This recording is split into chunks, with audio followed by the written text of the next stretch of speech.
J'accueille Catherine David avec un immense plaisir. C'est elle qui va ouvrir la journée. Catherine est une collègue proche de longue date.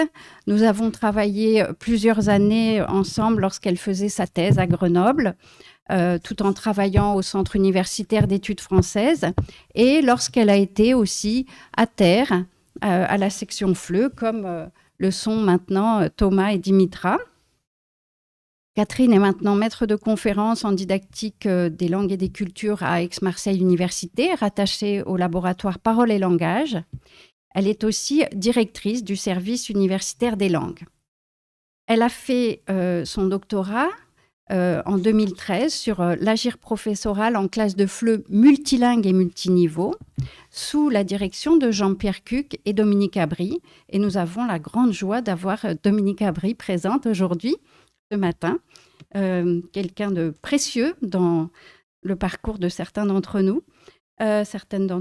Et donc, pour revenir à Catherine, eh bien, depuis sa thèse, elle n'a cessé de poursuivre ses recherches sur l'hétérogénéité en classe de FLE, sur la différenciation pédagogique dans des contextes en France et à l'étranger, tout en étant toujours enseignante de français langue étrangère et formatrice de formateurs, ce qui lui donne une triple casquette très, très riche.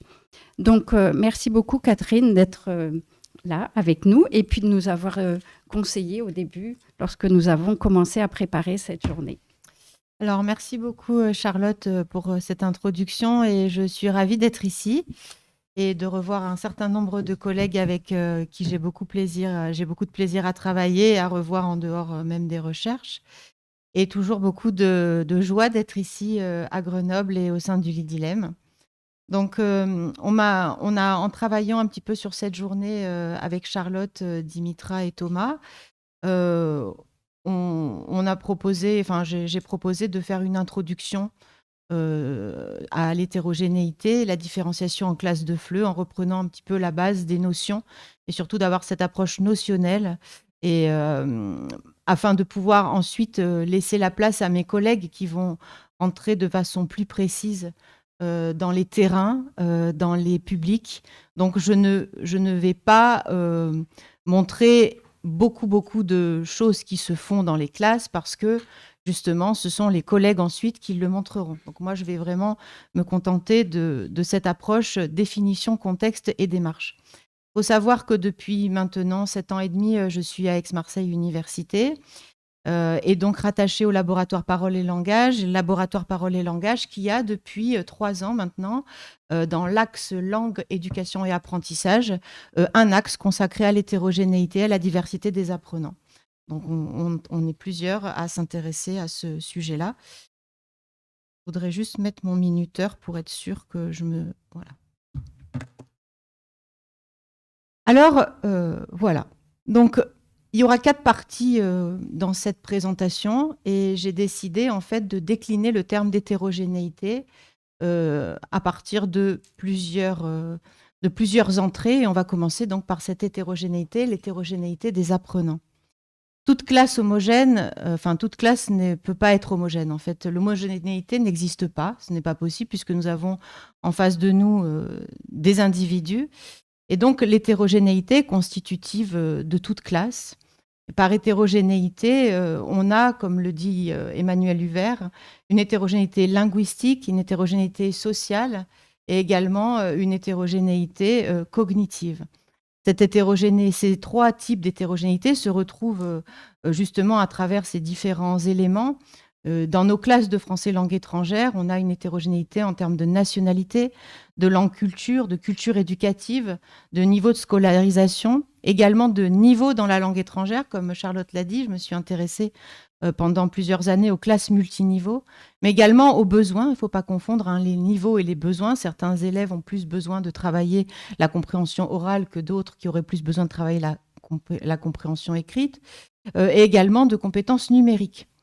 Donc ça, c'est plus l'hétérogénéité linguistique. On a également des hétérogénéités donc sociales, les âges, les trajectoires, les vies, l'environnement social, mais aussi les projets d'apprentissage. Et puis cette hétérogénéité cognitive qui fait qu'en face de nous, nous avons des étudiants ou des apprenants au profil très varié, parfois avec des besoins spécifiques, avec une motivation variée, des goûts, des talents et des émotions très différentes. Ça nous amène donc à poser la différence entre ce qu'on appelle une hétérogénéité intra-individuelle, c'est-à-dire qu'au sein d'une même personne, on va avoir des compétences en langue très différentes, hein, peut-être un A2 en production écrite et un B2 en compréhension orale, et l'hétérogénéité interindividuelle qui fait qu'on peut avoir des étudiants qui globalement ont des niveaux assez différents dans la même classe. Donc moi, je me suis intéressée à cette problématique quand j'étais au QF de Grenoble, puisque j'ai travaillé au QF de Grenoble pendant plus de 10 ans.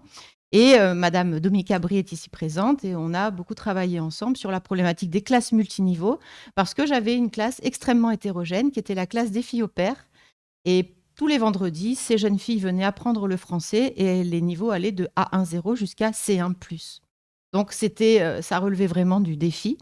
C'était quasiment même impossible. Mais ça a fait émerger en moi des questions pédagogiques et également donc des questions didactiques, puisque j'en ai fait mon doctorat et depuis, je travaille sur ce sujet-là. Alors, vous avez ici l'exemple d'une classe du PE2A, d'une de mes étudiantes en master MEF, qui intervient donc dans une classe du PE2A au collège à Marseille, où vous voyez ici donc 16 élèves avec des nationalités très différentes, mais également des âges très différents, une scolarisation antérieure très différente, puisqu'on a des élèves qui ne sont non scolarisés antérieurement, d'autres qui ont un niveau primaire, d'autres qui ont un niveau du collège, et puis les niveaux par compétences sont extrêmement variés aussi, puisqu'on va du A1.1 à certains élèves qui atteignent même le niveau B1+, vous voyez le numéro, l'âge 12, là j'ai enlevé les prénoms, donc algériennes. Et puis on a aussi travaillé sur les langues parlées, les langues écrites. Donc, par exemple, la première, lit et écrit un peu en bengali, parle un peu l'anglais, ne l'écrit pas.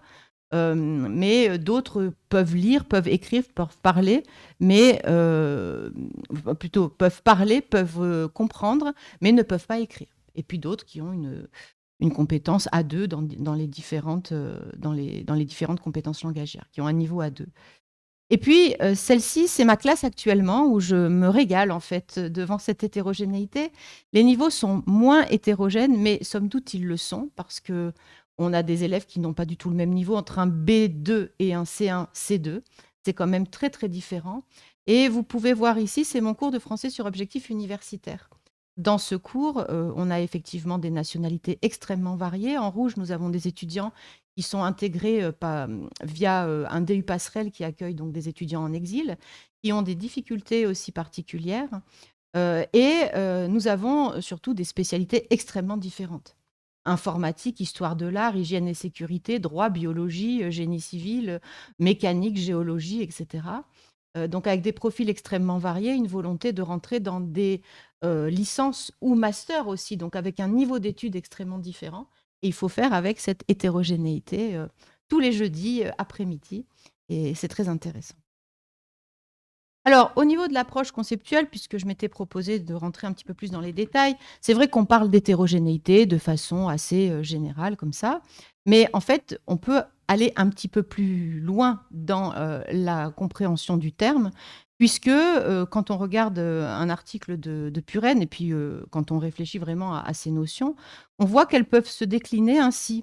L'hétérogénéité, la différence de nature de degré, souvent elle est considérée un peu de manière négative, comme un obstacle à surmonter, comme une difficulté qui peut gêner aussi bien l'apprenant que l'enseignant. À l'inverse, la notion de diversité, c'est le caractère de ce qui est différent, est envisagée plutôt comme une richesse à exploiter. La notion d'interculturel est très forte dans la notion de diversité. Et puis après, on en a plusieurs. Le terme de variété, qui veut dire qu'on a une multiplicité de formes, mais sans porter de jugement, c'est assez neutre. Et puis la notion de pluralité, et qui met en valeur donc la diversité en synergie avec un enrichissement mutuel qui est positive. Et puis la notion de disparité qui est plutôt négative. Donc là, c'est le tableau qui ressort donc de l'article de Puren. Je ne l'aurais pas rangé de cette manière-là au départ, j'aurais mis plutôt du plus négatif au plus positif, mais il se présente ainsi. En tout cas, il a été exploité ainsi dans l'article que j'ai lu, et donc c'est la raison pour laquelle je vous le présente. Pour moi, les deux termes qui sont le plus importants, c'est justement la diversité et l'hétérogénéité, puisqu'on a véritablement un côté qui est envisagé plutôt négativement, et un côté plutôt positivement. Et Puren le dit, les différences entre élèves sont représentées le plus souvent en France comme des contraintes à contourner, comme le montre l'expression la gestion de l'hétérogénéité, pratiquement synonyme dans notre pays de pédagogie différenciée. Dans l'expression espagnole correspondante la atención a la diversidad, la prise en compte de la diversité, ces différences sont considérées au contraire comme des richesses à exploiter. Donc, c'est justement à partir de cette approche notionnelle que l'enjeu qui se pose au regard de cette première partie, l'hétérogénéité des apprenants, est la suivante. Comment passer de la prise en compte de l'hétérogénéité, entendue comme une difficulté pour les apprenants et pour les enseignants, à une mise en valeur de la diversité, prise en compte comme une richesse pour les acteurs de la classe et les institutions. Et donc, Charlotte Dejean vient d'en parler.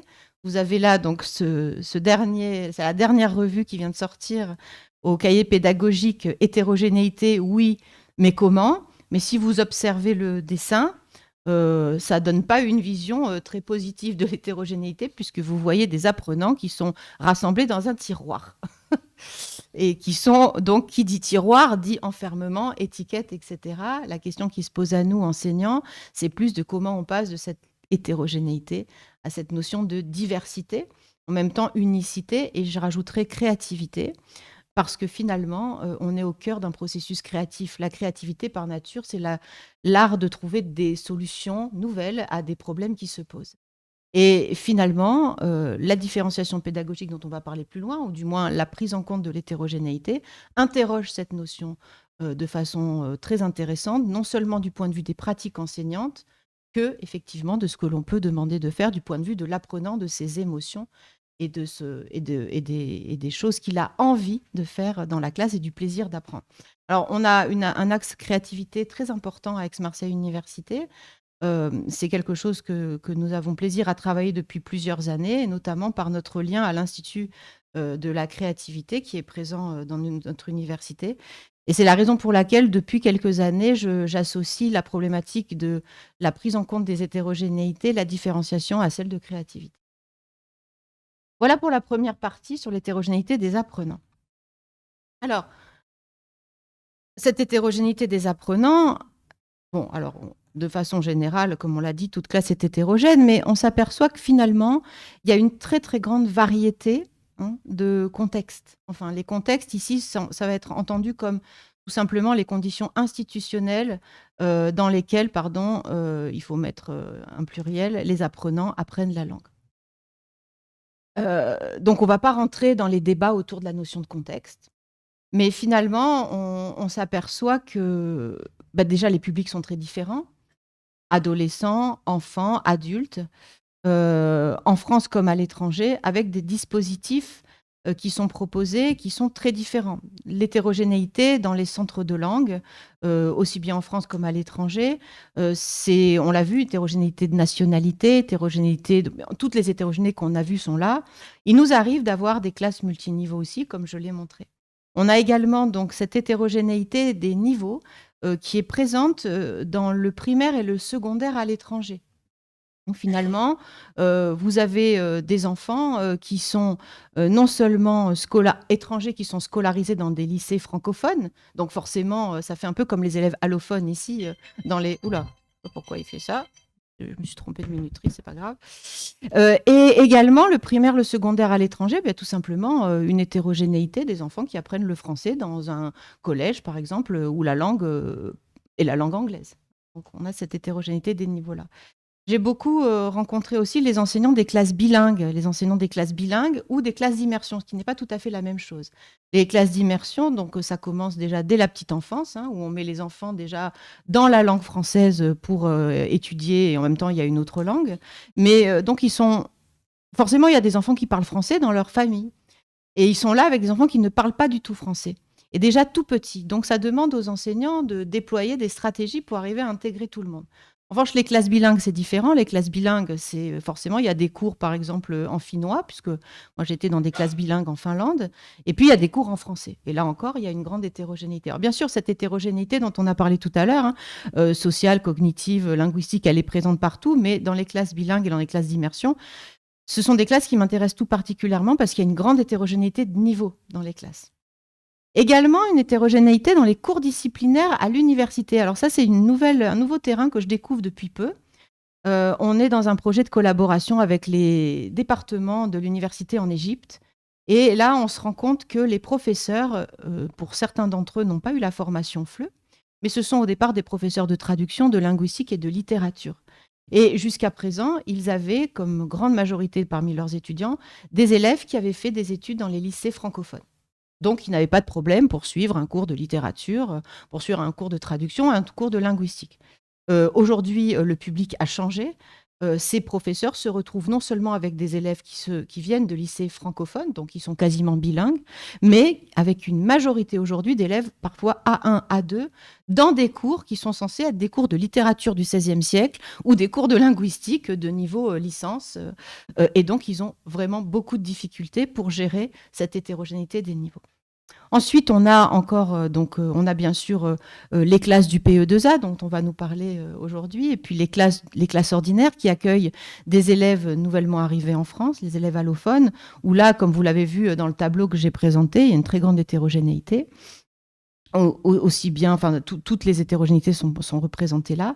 Et puis, les associations de migrants aussi, où on a une très grande hétérogénéité des niveaux, des langues, des parcours, avec souvent des adultes qui comprennent bien la langue française, qui la parlent, mais certains ne l'écrivent pas et ne la lisent pas.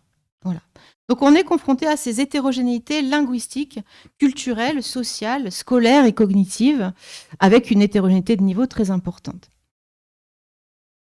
L'hétérogénéité des contextes, je me suis déplacée dans une vingtaine de pays aujourd'hui pour travailler sur la différenciation avec les enseignants. Et c'est vrai qu'on remarque une très grande disparité, des inégalités dans les environnements, au niveau des environnements dans lesquels les apprenants apprennent la langue. Alors, au niveau sociolinguistique, bien évidemment, la politique linguistique joue son rôle. Par exemple, aux États-Unis, vous avez le programme French for All, qui valorise l'apprentissage du français chez les tout-petits, qui commence donc dans les classes d'immersion, mais qui fait que forcément, arrivé au collège, il va y avoir une grande hétérogénéité de niveau entre ceux qui ont fait les programmes French for All, qui rejoignent après les écoles anglophones, et ceux qui ne l'ont pas fait. Également, le statut du français est très important, puisque si vous allez dans des pays comme le Maroc, la langue française n'est plus la langue officielle, mais elle reste encore une langue extrêmement pratiquée dans les familles, ou dans les classes du secondaire, où les enseignements se font dans certains lycées en français ou même à l'université. Il y a une grande hétérogénéité au niveau donc, du statut de cette langue au Maroc, qui fait que certains élèves la parlent très bien et d'autres pas. Les représentations aussi jouent leur rôle, la langue de domination ou la langue de l'élite, qui peut avoir une influence sur la motivation des élèves dans les classes, et donc forcément leur implication, leur engagement et leur réussite.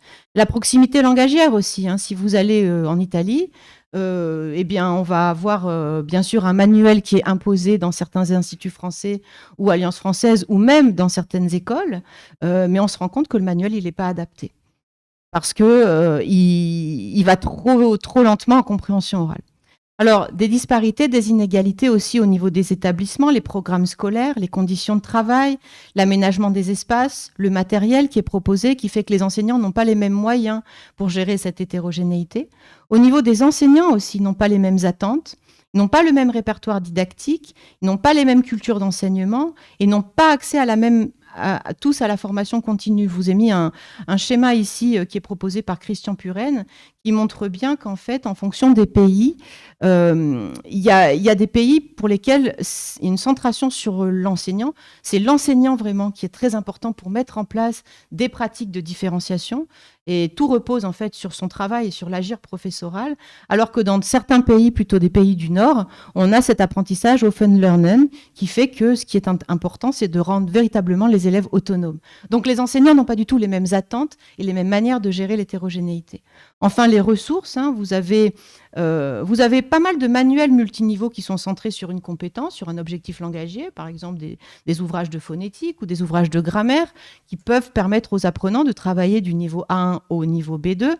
Il y a des manuels pour les élèves allophones et vous avez le dernier sorti, la collection Avec vous, qui sont coordonnés par Nathalie Auger et son équipe, qui justement est un ouvrage extrêmement intéressant parce qu'il s'adresse aux élèves allophones et qui leur permet de travailler aussi sur une discipline en particulier. Vous avez aussi des partages de séquences construites en équipe, bien sûr les ressources multiniveaux en ligne. et des ressources pour les ASL et le public alpha. Mais il n'existe pas à ce jour véritablement de méthode de pédagogie différenciée en classe de FLE. L'enjeu ici, donc, c'est à partir au niveau de cette deuxième partie, comment combiner les objectifs langagiers avec des objectifs disciplinaires et des objectifs scolaires. Quelle place pour la langue maternelle des apprenants? Comment concilier la réalité du terrain avec des recommandations institutionnelles? Quels moyens mettre en œuvre pour la formation des enseignants et quelle contextualisation pour la formation et la création de ressources? Ici, vous avez un schéma très intéressant au niveau des concepts qui est proposé par Kai Tukoli en 2003, qui montre bien donc ces différentes strates, bien sûr l'hétérogénéité des apprenants, qui se traduit donc dans les apprentissages en inégalité de savoir et de compétences construites dans les fondamentaux, hétérogénéité de degrés d'engagement dans les apprentissages, également diversité des modes d'implication dans les tâches scolaires, mais tout ça et repose aussi sur l'hétérogénéité des enseignants. L'hétérogénéité des attentes professorales et la capacité à accepter les jeunes comme ils sont, l'hétérogénéité des expériences professorales, la diversité des modalités d'évaluation des élèves mises en œuvre, également les différentes conceptions de ce qu'est la mission d'enseignement et d'éducation. On le voit à l'étranger, on n'a pas tout à fait la même formation, pas du tout même, en fonction des enseignants, donc l'hétérogénéité n'est pas perçue de la même manière, ni prise en compte de la même manière. Alors on arrive maintenant à l'approche notionnelle de la différenciation. La différenciation pédagogique, c'est organiser sa classe de manière à permettre à chaque apprenant d'apprendre dans des conditions qui lui conviennent le mieux. L'enjeu, c'est donc d'arriver à séparer et à unifier. On a beaucoup critiqué la différenciation, plutôt la pédagogie différenciée, parce qu'elle stigmatisait les élèves. Justement, le défi qui se présente à nous, c'est d'arriver justement à ne pas stigmatiser, mais à unifier, tout en prenant en compte les différences. Donc, mettre en place des dispositifs de traitement des difficultés des apprenants, faciliter la réussite, donner confiance, développer le potentiel de chacun, et surtout rendre l'apprenant actif et acteur, et l'amener à devenir de plus en plus autonome. Alors, vous avez quelques citations ici qui expriment bien ce que cela veut dire. Différencier, c'est avoir le souci de la personne sans renoncer à celui de la collectivité. C'est être en quête d'une médiation toujours plus efficace entre l'élève et le savoir. C'est aussi mettre en place une organisation du travail. Chacune sera placée dans une situation optimale. Et c'est également proposer un cadre souple, et ça c'est très important, pour que les élèves puissent travailler selon leur propre itinéraire d'appropriation, tout en restant dans une démarche collective. Je ne vais pas commenter ces citations, elles parlent d'elles-mêmes, elles sont, je pense, suffisamment claires. Vous avez ici un historique, en fait. Alors, il y a énormément de choses qui sont écrites sur la pédagogie différenciée. Et d'ailleurs, le dernier est sur l'hétérogénéité. Il y a la dernière revue des CRAP, du cahier pédagogique, ne parle pas de l'hétérogénéité en classe de langue. Elle pose la question de l'hétérogénéité, comment ? Pour la classe de langue, et notamment la classe de FLE, il n'y avait pas beaucoup de choses. Il y avait un ouvrage de Christian Puren, une revue plutôt de la pédagogie différenciée aux langues modernes en 2001, et Christian Puren disait en 2013 que c'était une pédagogie à réinventer pour les langues. Il y avait très peu de choses. Et vous voyez que depuis plusieurs années, il y a un grand nombre de revues, voire d'ouvrages, qui ont commencé à réfléchir à la question, avec les travaux également de Paul Pouzergue, qui va bientôt prendre la parole, sur la question de l'hybridation, l'autonomie, l'intelligence artificielle. Et puis, un grand nombre, une explosion de masters sur la question de l'hétérogénéité, la différenciation pédagogique en classe de FLE, FLES, sur le public alpha, le tutorat, la co-intervention, le numérique, les jeux, les contextes, le plurilinguisme, l'inclusion. Il y en a vraiment beaucoup. Voilà. Alors, pour l'approche conceptuelle au niveau de la différenciation, là aussi, il faut affiner, parce qu'il faut faire une différence entre ce qui relève de ce qu'on appelle pédagogie différenciée et différenciation pédagogique. Comme le dit Blaze, il n'y a pas qu'une seule manière de définir la différenciation en classe. La différenciation n'est pas vraiment une méthode, mais c'est une manière de penser l'enseignement et l'apprentissage, et plusieurs voies s'ouvrent à l'enseignant. La pédagogie différenciée relève plus d'une méthodologie de l'enseignement, alors que la différenciation pédagogique est plus une posture. Et finalement, tout enseignant qui cherche à s'adapter à ses apprenants, qui cherche à mettre en place des stratégies pour les aider, pour les accompagner dans la réussite, a une posture quelque part de différenciation. On fait la différence aussi entre différenciation, individualisation et personnalisation. structurer une pédagogie personnalisante par une articulation entre les situations d'étayage, une part d'individualisation et de la coopération entre les élèves. C'est la définition qu'en donne Sylvain Connac, pour qui il faut faire une différence entre ce qui relève de l'individualisation, accompagner un élève dans son parcours individuel, la collaboration qui se met en place dans la classe autour d'une tâche, par exemple, et la personnalisation, c'est l'art justement d'arriver à mettre en place des parcours individualisés en restant dans une démarche collective. Tout ça relève effectivement d'une posture de différenciation. Et de plus en plus aujourd'hui, et déjà depuis les années 2000, on parle de différenciation des pratiques, des stratégies et des techniques pédagogiques, association de méthodes, activités, techniques pédagogiques variées au sein d'un même enseignement. Où finalement, pour essayer de toucher tous les profils, on va varier, on va proposer une grande quantité de supports, une grande quantité d'activités pour que chaque apprenant puisse trouver sa place dans la classe. Voilà. Donc l'enjeu, il est là, se situer dans la zone d'apprentissage au milieu, la zone idéale pour que l'apprenant gagne en autonomie et qu'il progresse. L'idée, c'est pas de s'ennuyer ni de se noyer. Donc l'enjeu, c'est comment prendre en compte le niveau, les besoins, le profil, les parcours, les projets des apprenants, les objectifs du socle, du CECR ou des programmes à l'étranger qui ne sont ni le socle ni le CECR, des différences en maintenant l'unité de la classe et de valoriser les différences. Donc là, vous avez tous les termes clés sur lesquels je n'ai pas le temps de revenir, qui sont associés à la problématique de la différenciation, la question de l'évaluation, de la progression, de la médiation, de la motivation, du bien-être à l'école et en classe, de la confiance, de l'autonomie et de l'inclusion. Alors, je finis par cette partie-là, l'hétérogénéité des pratiques de différenciation. Il y a beaucoup de possibilités et on va en voir un certain nombre. Mais je m'appuie sur un ouvrage très important qui s'appelle The Differentiated Classroom de Caroline Hahn Tomlinson et qui montre bien que finalement, la différenciation repose sur une différenciation de contenu, de processus, de production et de structure. Donc, vous voyez bien les strates ici. Et là, je m'intéresse à celle du milieu. Les enseignants peuvent donc différencier les objectifs de cours, les supports, les thèmes, mais également les processus. Quelles activités, quels exercices on va donner sur un support, la réflexion sur la langue, l'appel au vécu, les jeux qu'on peut proposer pour dynamiser, mais également les structures, le temps des activités, le temps de cours, le temps dans la classe, en dehors de la classe, l'espace, la dynamique de groupe, les modalités présentielles et distancielles, et puis les productions. Quel type d'évaluation sommative? Est-ce qu'on peut proposer des portfolios, les tâches, les projets, la dimension créative? Tout ça donc va nous aider à construire un cours.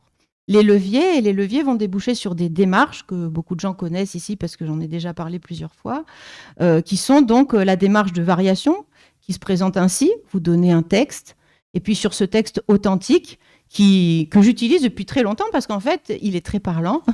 Vous avez donc un texte sur la cuisine, les spécialités culinaires en France.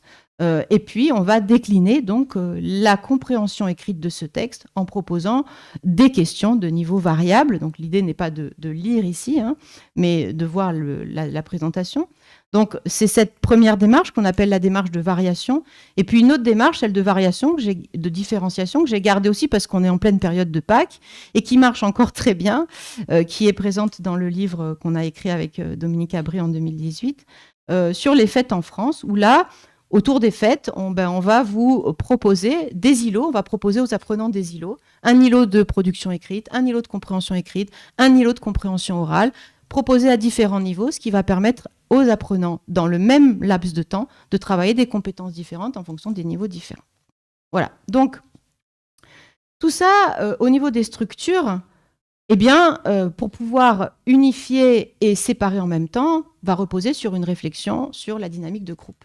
Donc là, vous voyez tous les groupes qui avaient pu être mis en place dans cette classe de filles au pair pendant 5 heures.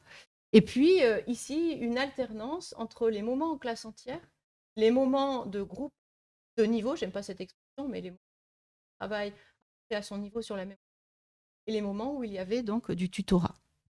Voilà. Bien sûr, la pédagogie de projet, les projets collectifs, comme ce projet marionnette que nous avions initié à Aix-Marseille avec une classe du secondaire, où les apprenants de FLE étaient censés proposer des contes plurilingues aux élèves en pleine période de Covid, hein, mais bon, ça n'a pas débouché exactement sur ce qu'on voulait. Mais également des projets individuels. Moi, je pratique beaucoup, et dès le niveau A1, à mes étudiants dans la classe, le partage de choses qu'ils aiment faire, tout simplement. Les chanteurs, les guitaristes, ceux qui sont spécialisés en calligraphie, ceux qui aiment faire des vidéos, ils vont préparer un projet personnel en même temps qu'ils assistent au cours avec tous, et ils vont nous faire une leçon de guitare, ils vont nous faire une leçon de calligraphie, ils vont créer une chanson pour la fête de fin d'année. Donc voilà. Et puis également des projets individuels comme le portfolio numérique, qui permet justement, dans le cadre de ce cours de français sur objectifs universitaires que je vous ai montré, les étudiants font un portfolio du début de l'année jusqu'à la fin, où ils sont invités à avoir une démarche réflexive sur leur parcours, leurs projets, leur langue, leurs difficultés, afin donc de développer leur autonomie. Tout cela en restant dans une démarche collective, puisqu'ils préparent aussi des choses ensemble. Voilà. Alors, l'enjeu, c'est donc la gestion du temps pour l'enseignant. Et donc, vous verrez, Paul Poussergue va vous en parler, l'intelligence artificielle générative nous aide énormément pour adapter les supports, pour didactiser les supports, pour proposer des activités multiniveaux et aussi pour proposer des corrections. Donc, ça permet de faire la transition vers la communication suivante. Vous avez donc là, ici, la conclusion. Qui dit différenciation dit écoute des besoins. Et j'aime beaucoup un article de M. Préra, qui est en sciences de l'éducation, un professeur, qui s'appelle L'éthique de la présence, et qui est dans la revue que nous avons coordonnée avec Amélie Lecomte sur contextualisation et différenciation. Vous avez ici le schéma que je présente régulièrement sur finalement la complexité qu'est la différenciation pédagogique entre les regroupements à choisir, les objectifs langagiers, les outils, les espaces, la gestion des supports, et donc tout ce qui relève de l'adaptation, de la variation, de la différenciation, de la collaboration, de la personnalisation et de l'individualisation. Christian Puren reprend justement les réflexions d'Edgar Morin sur la didactique de la complexité. Donc à travers cette expérience, l'agir enseignant est plus une action en train de se faire, une action accomplie, une action faisant preuve d'adaptation, d'anticipation, d'improvisation et de grande souplesse. Et également, comme le dit Véronique Castellotti, une didactique du XXIe siècle comme une didactique de l'appropriation, attachée à la dimension plurielle et identitaire. On n'a pas beaucoup parlé dans cette présentation, mais bien évidemment que quand on a des classes plurilingues et pluriculturelles, la mise en valeur des langues et des cultures fait partie intrinsèquement de la différenciation pédagogique, et les collègues vont en parler. On est devant une didactique de la diversité et de l'hétérogénéité, du mouvant et du composite, du paradoxe et de la différence. Voilà. Et donc là, je vous propose justement le dernier schéma que j'avais montré à Charlotte, qui montre bien l'impérication de toutes ces strates, en fait, et de toutes ces hétérogénéités. Hétérogénéité des enseignants, des pratiques, des contextes, hétérogénéité des supports, du matériel, et hétérogénéité des apprenants. Ce schéma représente un petit peu tout ce que je viens de dire. Voilà. Merci.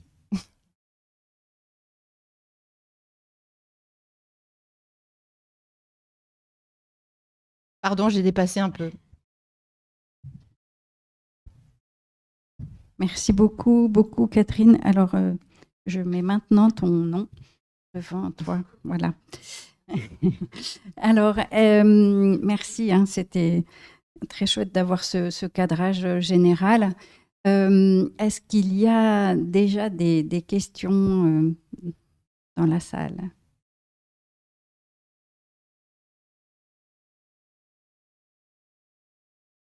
Bien. Et les étudiants qui travaillent sur la différenciation, il faut un petit peu de temps pour préparer ça. Bah, c'est sûr qu'il y avait beaucoup de choses en 20 minutes, hein, mais oui. 25 minutes. Oui, Françoise. Alors, si vous pouvez vous présenter juste avant de prendre la parole. Françoise Bock, enseignante en chercheuse au Lidilem aussi, en didactique. Merci beaucoup pour cet exposé vraiment très riche. Moi, j'avais juste une question très intéressée. À un moment, sur une de tes slides, il y avait un lien vers les portfolios que tu as fait dans le cours, manifestement, sur objectifs universitaires, parmi les choses que tu as développées. Est-ce que sur ce lien, on peut voir justement ces différents portfolios ? Alors, là, c'est le portfolio d'une étudiante. Mais effectivement, ces portfolios, normalement, sont accessibles puisque je demande l'autorisation. Enfin, seront accessibles ceux que les étudiants m'autorisent de donner. Jusqu'à présent, je faisais ça sur une plateforme, donc si on n'était pas à l'université, c'était compliqué de les avoir. Mais maintenant, je fais ça sur Netboard, donc c'est accessible. Ce sont des portfolios qui vraiment retracent le parcours des étudiants en amont et qui les amènent progressivement à avoir comme une identité en fait universitaire avant de rentrer en licence ou en master.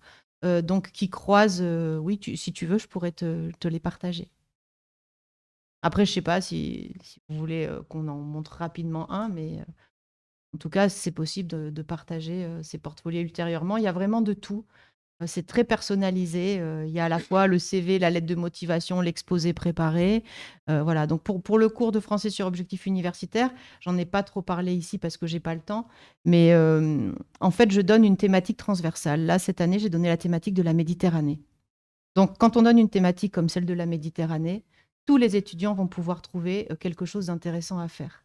Première chose. Et la deuxième chose, c'est que je demande un exposé croisé sur la thématique de la Méditerranée, ce qui fait qu'une étudiante en biologie va s'associer à un étudiant, par exemple, en master hygiène et sécurité, pour fabriquer un exposé, par exemple, sur la ville de Fos, et sur comment les biologistes et les ingénieurs vont travailler. Donc, c'est vraiment autour du choix du thème, de la consigne, qui fait qu'on va croiser les compétences universitaires autour d'un thème imposé, qui fait que chacun va à la fois développer son projet personnel, s'enrichir au niveau du FOS et du FOU, adopter sa méthodologie de recherche, mais qu'il est obligé de travailler avec un autre étudiant sur cette problématique qui fait que lui aussi approfondit son domaine, mais ils sont obligés de croiser autour d'une thématique commune. Donc c'est un petit peu à travers cela que je le fais et c'est très intéressant parce qu'on arrive à des posters et à des choses très, très intéressantes. Et le portfolio permet justement de construire ça. Ils se font un glossaire, ils lisent des articles, ils regardent comment les articles les aident à faire cet exposé. Du coup, chacun séparément, mais en même temps ensemble, dans un projet de classe commun où, si j'ai le temps, il y aura une exposition des posters sur la Méditerranée dans le cadre d'une réunion avec les universités méditerranéennes en juin. Donc, il y a aussi une tâche et un projet réalisé par les étudiants. Et je pourrais te montrer, Françoise, si tu veux. Dominique?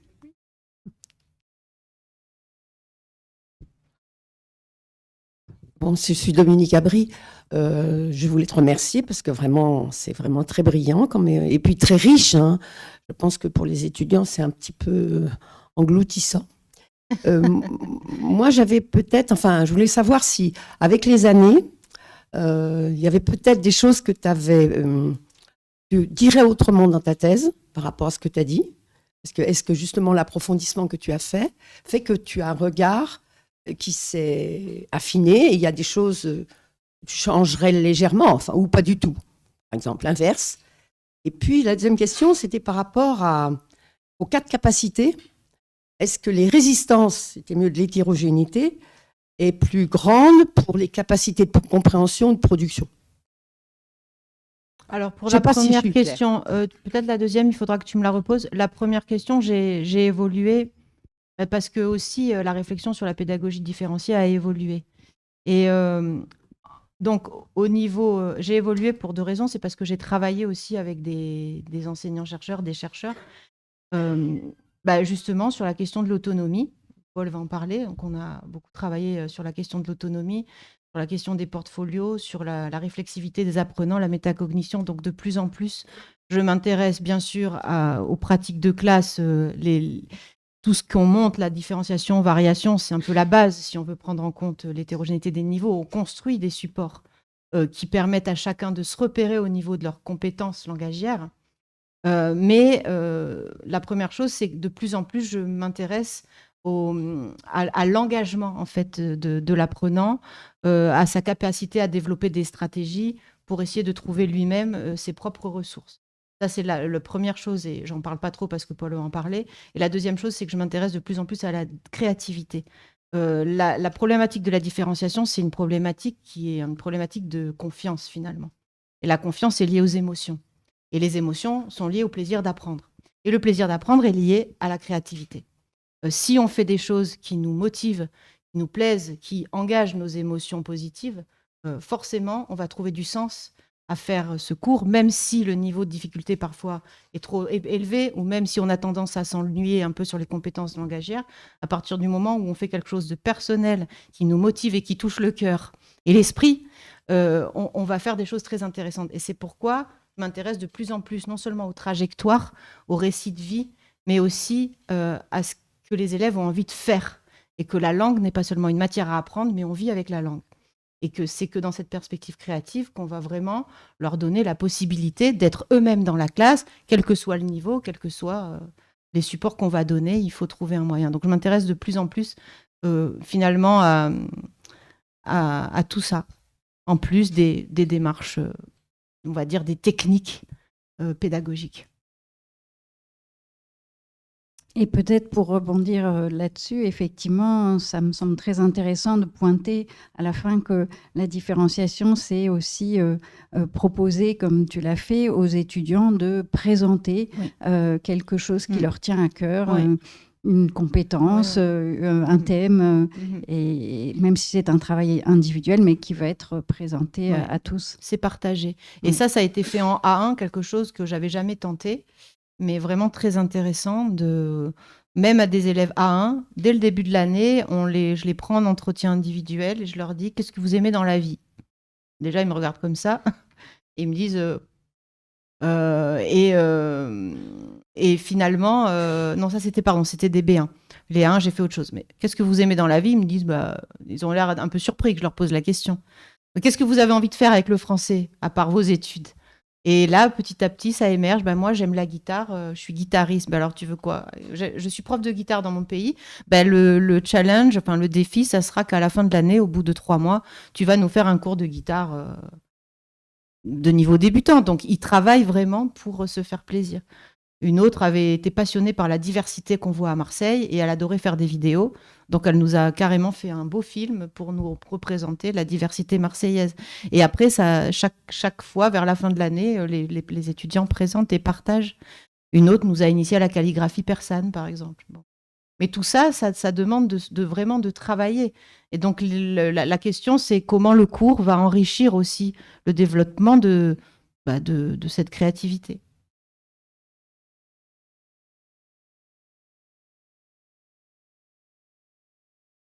Alors, j'ai pas beaucoup parlé de co-enseignement, de co-intervention, parce que je maîtrise pas bien. J'ai encadré un master 2 là-dessus, mais je sais que Charlotte travaille beaucoup sur cette question-là. Mais vous voyez, dans le cercle, cette question aussi est présente. Et également, j'ai pas parlé beaucoup d'autonomisation parce que ça va être présenté après. Alors, j'ai une question pour toi, Catherine, en ligne, de Katia, qui est en première année de master. Elle fait son stage dans une association. Les groupes sont très hétérogènes et elle demande comment prendre en compte leur langue dans l'enseignement. Eh bien, j'en ai pas beaucoup parlé, mais effectivement, j'en ai pas beaucoup parlé parce que j'ai pas le temps, mais c'est un sujet à part entière, la dimension plurilingue de la classe multiniveau. Eh bien, déjà, il faut les mettre en valeur, il faut les mobiliser, il faut s'appuyer sur les langues premières et les langues apprises. C'est très important pour moi de passer par la traduction, en fait. C'est-à-dire qu'on s'aperçoit que les apprenants, c'est pas l'enseignant qui va traduire, puisqu'on maîtrise pas toutes les langues, mais on s'aperçoit que les apprenants, ils sont très contents, très satisfaits de pouvoir donner une place à leur langue première, à leur langue maternelle dans l'espace de classe. De partager avec les autres. Donc, on connaît les travaux de Nathalie Auger sur Comparons nos langues. Mais aussi, le travail de la traduction est très intéressant. On a une collègue, par exemple, qui met des apprenants avec une langue similaire.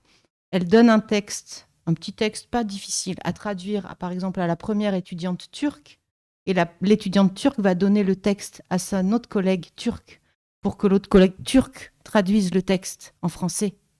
Et après, on compare les deux, le texte initial et le texte qui a été traduit en français. Vous comprenez la démarche ? Il y a un texte 1 en français, l'étudiante 1 turque va le traduire en turc, et l'étudiante 2 turc va le retraduire en français. Et après, on regarde si la traduction de l'élève turc est similaire. Quelles sont les différences ? Et donc, ça crée des débats, ça crée des réflexions sur la langue. Donc, j'ai peut-être pas répondu exactement à la question, mais en tout cas, s'appuyer sur la langue des élèves, ça me semble indispensable. Et de toute façon, le plurilinguisme fait partie de la classe de FLE aujourd'hui, quoi.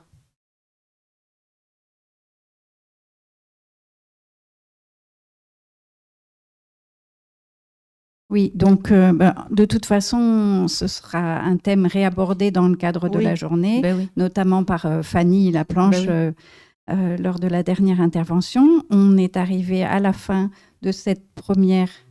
Ah, il y a une autre question. C'est alors une question très, très, très rapide puisqu'on doit passer à l'intervention suivante. Alors, il y a une autre question pour toi, Catherine, en ligne, de Pauline qui demande: est-ce que vous donnez des exemples autour de la créativité pour des niveaux B1 et plus, mais qu'en serait-il pour les niveaux débutants, A1, .1, etc. Bah déjà, le dessin.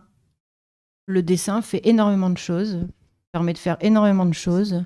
Le dessin, le mélange des langues, vous avez beaucoup de choses à faire. Et puis, tout simplement, moi, je suis convaincue que si vous êtes A1 et que vous êtes passionné par un sujet, vous pouvez mettre en œuvre, vous pouvez vraiment vous motiver pour arriver à présenter votre sujet à une classe. Je donne l'exemple que j'avais un étudiant japonais au niveau A1. Il était passionné de littérature. Ben, il a décidé de lire 3 ou 4 petits romans simplifiés. Vous savez, ces romans, la collection Lecture en français facile. Il a décidé de lire 3 ou 4 romans simplifiés entre A1 et A2 pour justement, dans le cadre d'un partage de projets personnels, faire une table ronde de lecture pour expliquer à ses camarades pourquoi ces livres étaient bien. Donc, je pense qu'on peut, si on veut, on peut, en fait. Et là, on vient d'avoir aussi chez nous, comme ils l'ont eu au QF, un concours d'éloquence. Je vous assure que la production des élèves A1 sur Le Petit Prince a été remarquable et peut-être même parfois meilleure que des productions qu'on peut entendre de scènes du Petit Prince faites par des B1, B2.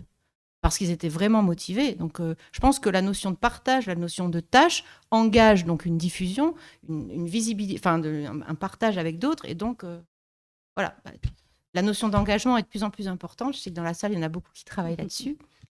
Mais ça permet d'aller beaucoup plus vite dans l'apprentissage. Très bien. Merci beaucoup pour ces derniers mots. Catherine, on t'applaudit une dernière fois. Merci beaucoup.